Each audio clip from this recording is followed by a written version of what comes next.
Let's start at the jump. What is the dollar index? Very simply, it's a measure of the US dollar relative to a group of 6 other foreign currencies. Now, that's where we're going to talk a little bit about these foreign currencies. We're going to talk about maybe some changes that are actually coming in the future, 10, 15, 20 years down the line with this dollar index. But the index since 1985 has been maintained by ICE, the Intercontinental Exchange Incorporated. So like I said, there's 6 currencies that make up the basket of currencies that are being weighed against the US dollar. So within this basket of currencies, we have the euro weighing the most at about 60%, followed by the yen, followed by the pound, then the Canadian dollar.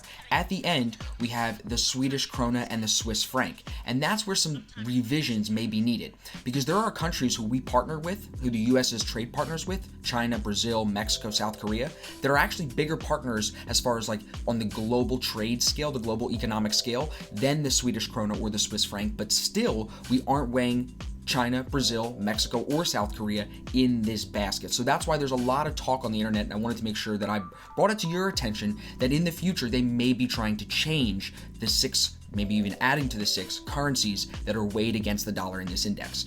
But taking that back even further, just to the history of where this index comes from, it started being traded, it started being tracked in 1973 after the Bretton Woods system was dismantled.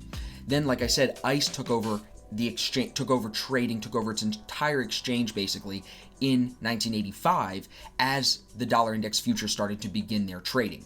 Now, 2 notable points in time are the all-time low at 70.57 in March of 2008 during the economic collapse here in the United States. That was the lowest historical value of the dollar index, and the all-time high the same year that futures traded started trading in 1985. The thing that I find very interesting with this is that this year was the same year that we had Bitcoin futures start trading. So when I saw this statistic as I was doing the research for this video, I was like, so does that mean that Bitcoin may never touch that high again, just like the dollar index never has touched that high the same year that futures trading began? Is that a pattern? I don't know. We'll have to see. Now, you can also think of the dollar index as an inverse euro index.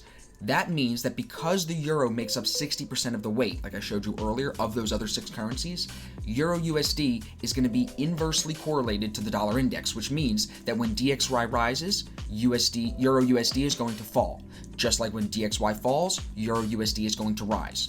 Make sense? Give me a thumbs up if that makes sense. So now, taking that a step further about the movement, we've talked about now the dollar index related to euro pairs. You should also understand that if the dollar index is rising, it's going to push USD base pairs higher. What that would be USD CAD, USD CHF pairs, where USD, US dollar, is the first pair of the currency pair. So you can flip that and think that if DXY is rising, it's also going to then pull US dollar quote pairs lower.